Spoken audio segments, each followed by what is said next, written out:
Okay, we're going to start. Please ensure that you're on the license and hearing meeting in eScribes. Otherwise, your request to speak and voting functions will not work. All votes will be recorded, so you will need to ensure you are voting via eScribe. Clerks will be ensuring every vote has been recorded before we move on to the next item. I'd like to call the meeting to order. Good afternoon and welcome to our License and Hearing Committee meeting on September 3rd, 2025. I'll now call on Chris Ferreso to conduct our roll call, please. Thank you, Chair. Councillor Erb. Present. Regional Chair, Chair Foxton. Present. Councillor Hunick. Present. Councillor Novak. Present. And Regional Chair Redmond. Present. Thank you, Chair. I'd now like to do the land acknowledgement. I'd like to acknowledge that the land on which we gather today is the traditional territory of the Haudenosaunee, Anishinaabe, and the Shunatin people. We acknowledge the enduring presence of the Indigenous people with whom we share this land today, their achievements and their contributions to our community. But they're only words. Our actions matter. Thank you. Is there any declaration of peculiar interest or general nature thereof? Seeing none. Report PDL CAS 25-014 Taxi Bylaw and Engagement Sessions. Our report for today's meeting is on a taxi bylaw update and public engagement sessions. Tim Bodecker will introduce, not the report, Nora.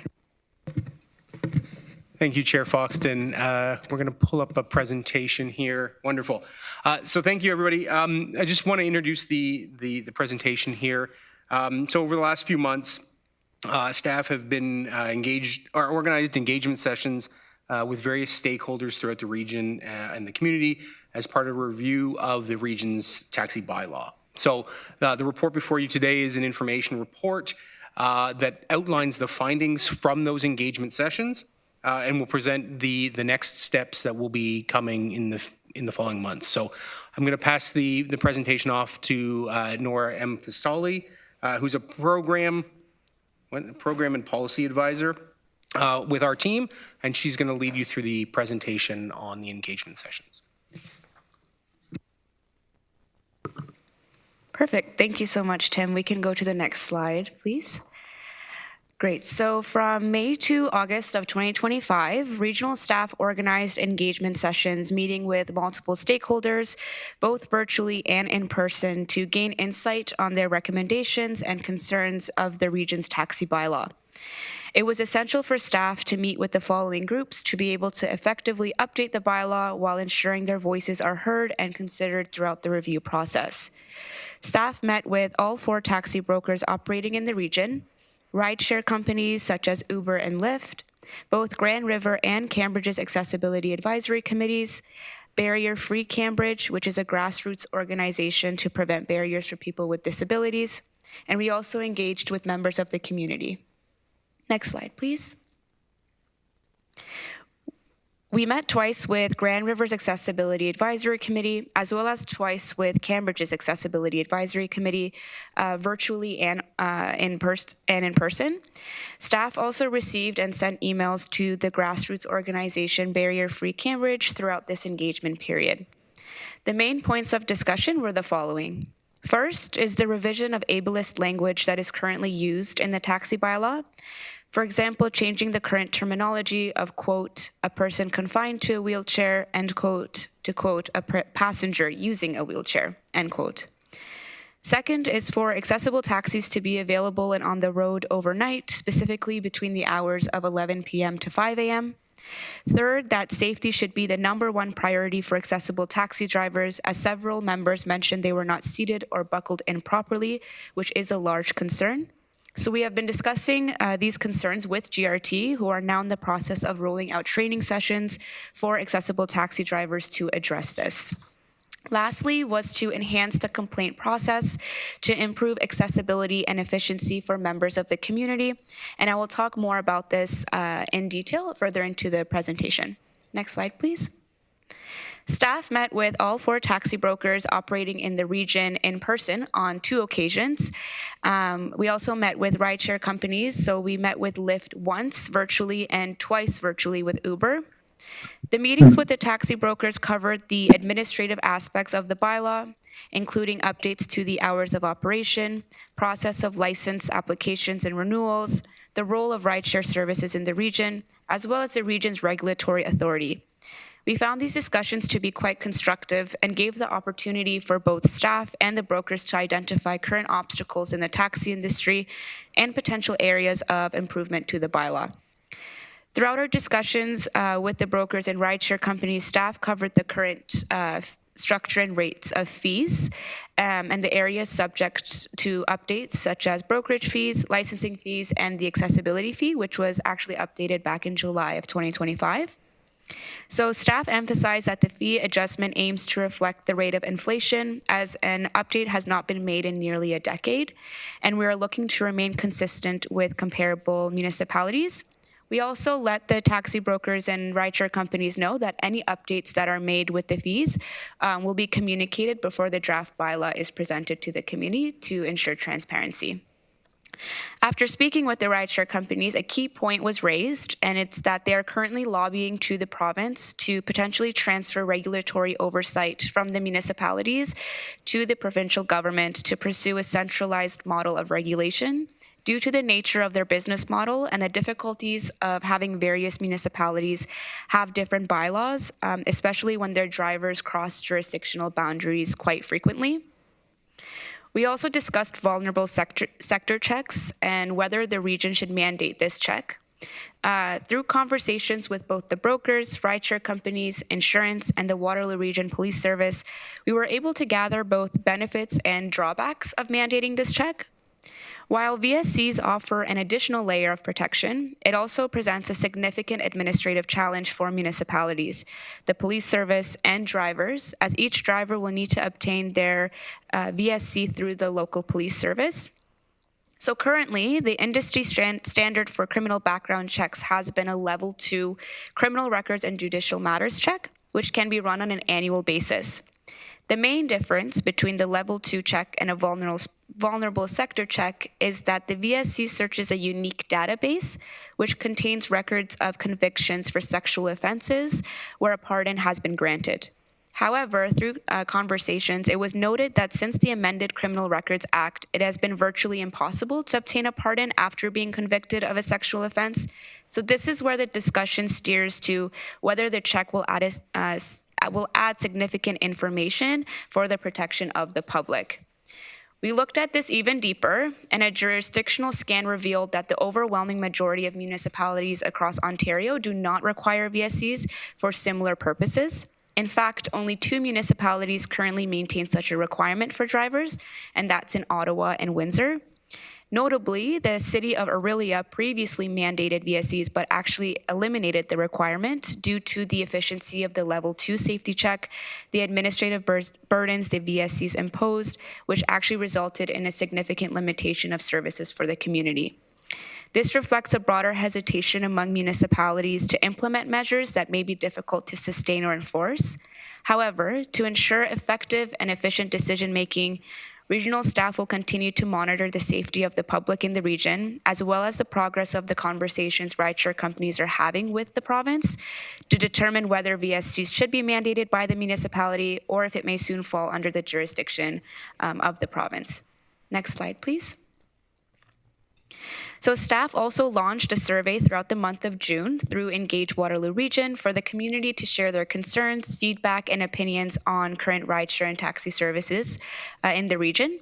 So from 122 responses, most participants use these services occasionally from a few times a month to a few times per year. Encouragingly, nearly 75% found taxis and rideshare vehicles to be both clean and well-maintained, and 84% reported wait times to be 20 minutes or less. In regards to accessible taxis, many respondents found that booking online or by telephone is an easy process, and vehicles are clean and in good condition. However, the availability of accessible taxis do remain a challenge, especially after 11 p.m. Now, to address this, the region will be adding 5 new accessible vans by the end of 2026 and are looking into providing incentives for accessible taxi drivers for those overnight service hours. Safety perceptions were generally positive, with 82% saying that they felt safe using both taxi and rideshare services. However, 18% reported concerns, including aggressive driving, fare disputes, and even cases of harassment. Now, to work towards resolving this issue, updating the complaint process is a priority. So currently, most complaints do go to taxi companies, but users have voiced that there is room for improvement to make a complaint to the region as well.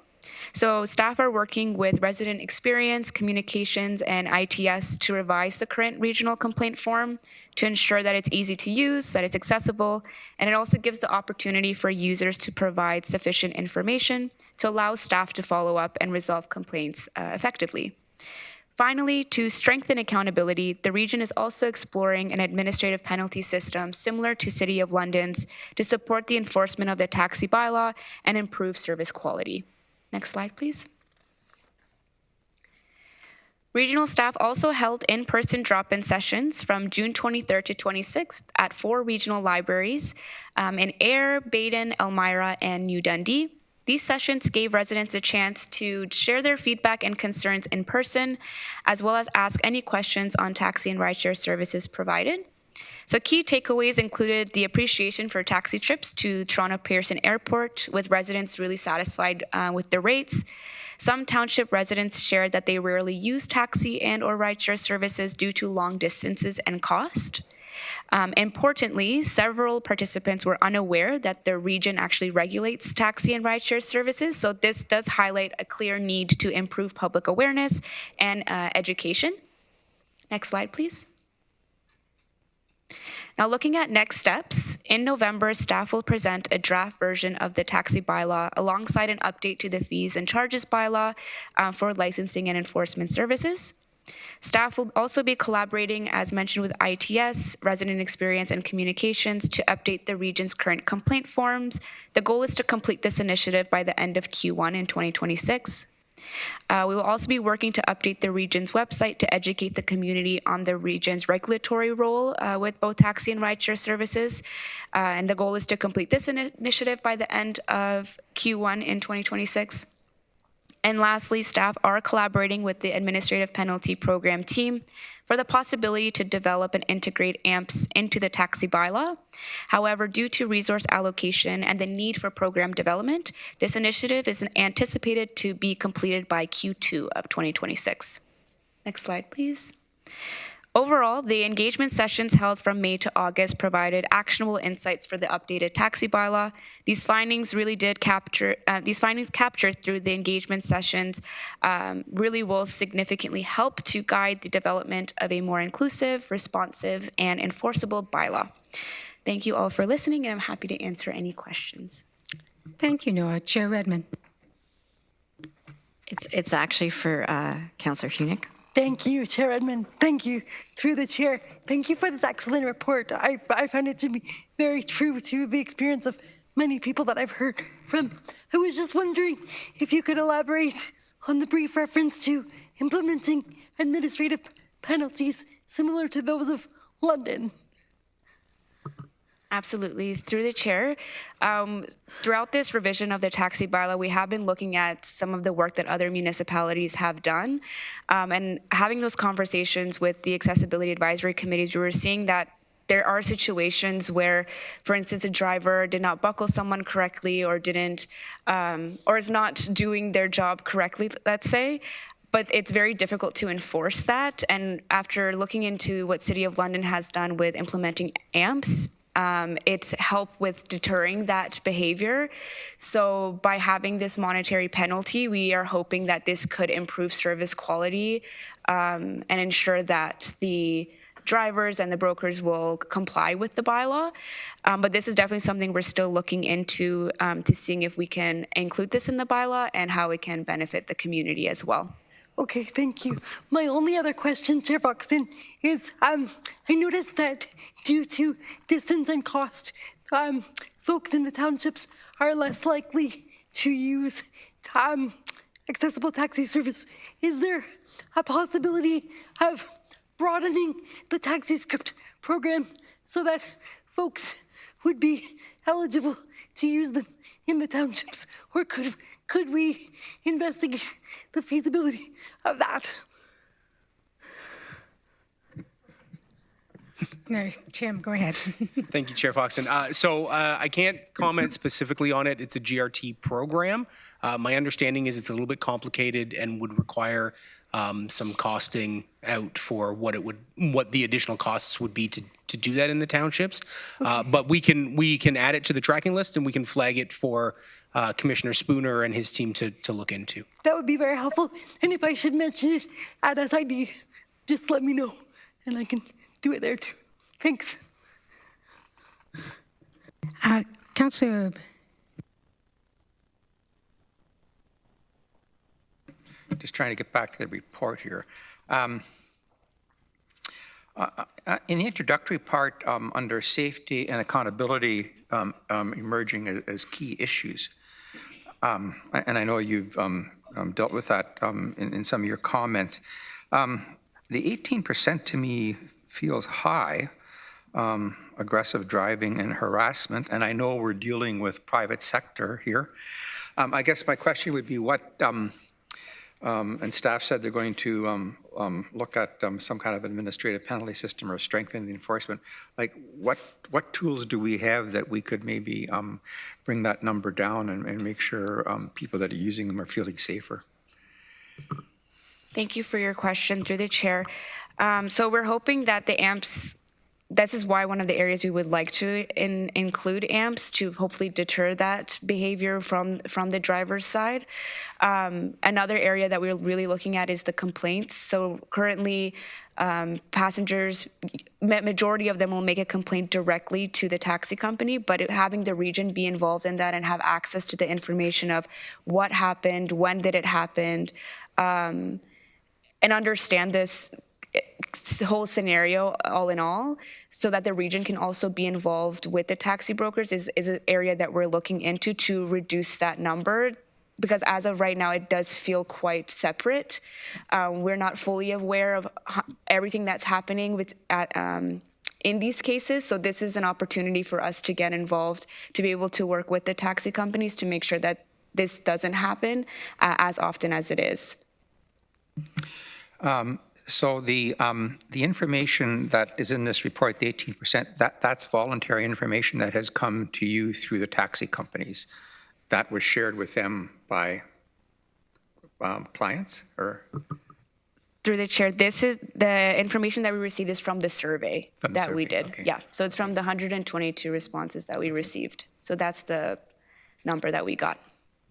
Well, just a comment, for their erratic behavior, we probably should put them, make sure the taxis are well traveled on streets where there's automated speed cameras.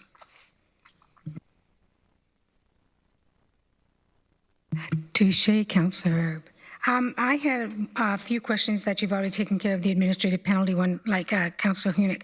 The incentive program for overnight, so what kind of incentives are we looking at? And the second one would be along Councillor Herb's question of, well, there's three actually, how people, do they have a means at which to let us know the behavior? And the third one would be communication to the townships.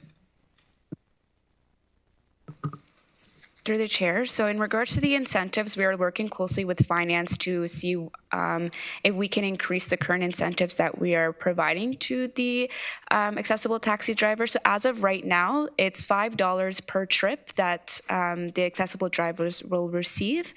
But we are looking at increasing that per trip incentive for those overnight hours because we do understand that they don't receive as many rides during those hours compared to during the day. So we're in those conversations with the team at finance, also taking into consideration on the budget that we have through our accessibility fund. And we hope to provide more information on that at the next LNH committee. The second question was in regards to AMPS.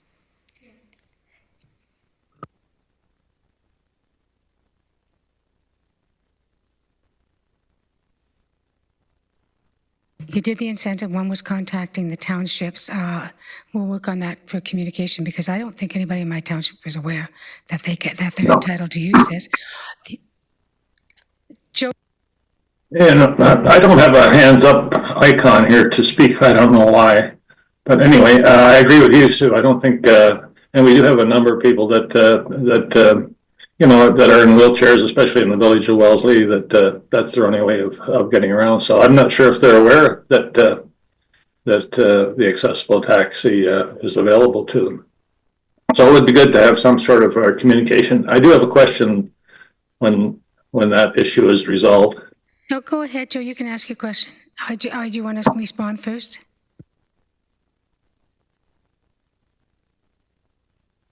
Go ahead with your question, Joe. Well, just a curiosity, and I'm just trying to get my head wrapped around this. The rideshare programs, how do they participate in this, or do they participate in at all? I'm thinking of Uber. How would Uber participate in this program? Through the chair, I'm just wanting to clarify, is it in regards to the accessibility fund? Yes. So every trip that Uber or Lyft or any rideshare company does within the region, 10 cents of that trip is sent to the region per trip. So that's added to our accessibility fund. So that's how they contribute. Yeah. But they don't have accessibility capability. Correct. Yeah. Okay. I just wanted to be clear on that because they do have a way of you know, monitoring how well the drivers treat their passengers, which I guess we don't have that. It'd be interesting if we could develop something similar to that in the taxi service. It's a simple email that they can fill out. You know, and the Uber drivers, you know, a lot of their money comes from good service, from tips that they get at the end of the trip. So I don't know if that's something that could be looked at for accessibility taxis. Good points, Joe. Yeah, so if you could maybe work on a communications package for the townships, and we can put you in contact with each of our person in charge with communication, and they can, you know, e-blast it out in different things. I think the report's excellent. I think you did a great job, a really great job. One question, have we ever raised the price for Uber?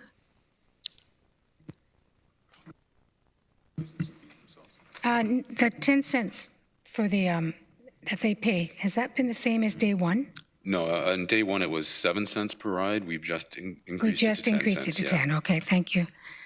And that excess fund, every year we decide what to do, and we put it on taxi scripts, but maybe we can look at for putting part of the incentive on that as well, because it's not an insignificant amount. I think it'd be very helpful. Any other questions or comments? I have one. Councillor Hunick. Thank you, Chair Buxton. I promise this is my last one. I shouldn't make promises like that.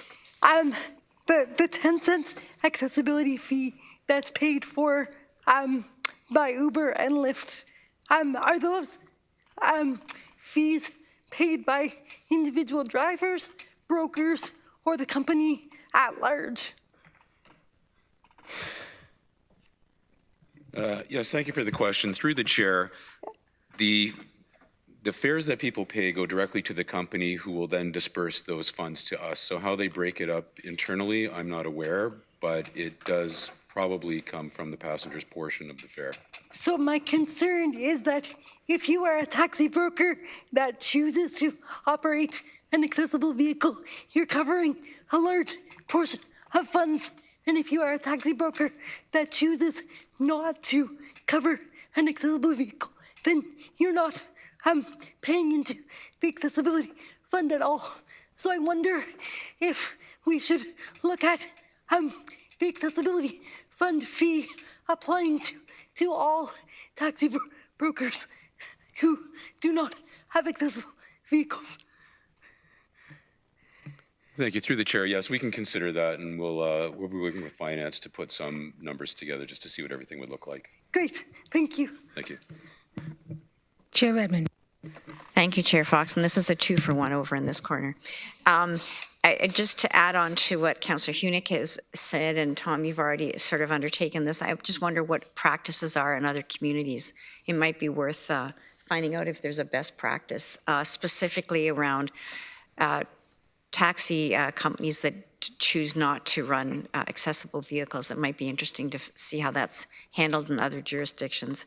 And we're talking about quality of service. I'm assuming that, and actually I know we have a complaint process. I'm just wondering, can you remind us how that is advertised? How if I was somebody using an accessible cab and I was unhappy with the service, how would I find out what that complaint mechanism is? Through the chair. So in regards, right now, the current complaint process is on the Region of Waterloo's website. So there is a form that's currently there. Our goal is to improve this form, to be able to ask a few more questions and allow the passenger to be able to provide more information, to give staff the opportunity to take all that information and be able to work with it like a one-stop shop rather than having to constantly have to go back and forth. This is a common practice that we saw in other municipalities, and they found it to be quite helpful. So this is something that we would like to follow as well. Just to answer to comment on a comment that you made about the fees and looking at other municipalities as well. Currently, all the taxi brokers in the region do have an accessible taxi fleet, some more than others, however. And a common practice that we found in other municipalities is that those rideshare companies are the ones that are contributing into the accessibility fund because they do not have an accessible taxi fleet. So looking at that is our current structure and why we made the decision as it is right now. But again, we are definitely open to talking to other municipalities and just keeping track on what can be done and what can be improved. I'm really glad to hear about sort of streamlining and making it easier to put a complaint forward. How is that shared with taxi operators? So through the chair, Tom, you can correct me here, but it's usually sent to the licensing and enforcement team, and then they'll take a look at the complaint, and then that is when they will go ahead and either action the complaint and reach out to the taxi company themselves to try to resolve the complaint and understand what happened. Yeah, that is correct. Through the chair, we would undertake an investigation at that point and just see what we could verify and what other sort of follow-up we might need to take. So, thank you. I just want to comment back on Councillor Hunick's comment about charging the taxi drivers. I was here when we made the rule about the 7 cents. I just couldn't remember how much it was. I thought it was 5, but anyways. And the taxi driver said, we have to buy accessible vehicles. It costs us a fortune. So they weren't going to pay a taxi fee because they've already paid for the vehicles. And so it was thought it was fair. And because Uber was not going to buy any vehicles, the compromise was that they would pay the 10 cents per trip or whatever it is, and the taxi companies would buy the accessible vehicles and maintain them. And that was the trade-off between the two.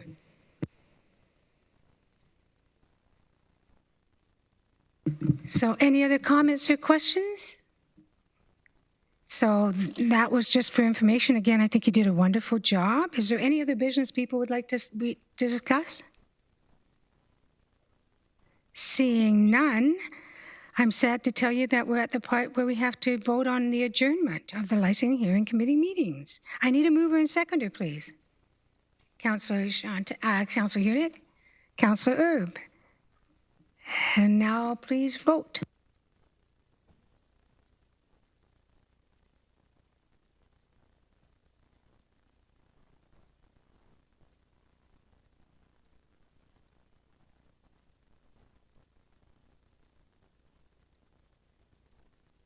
Thank you, everyone. This was fun.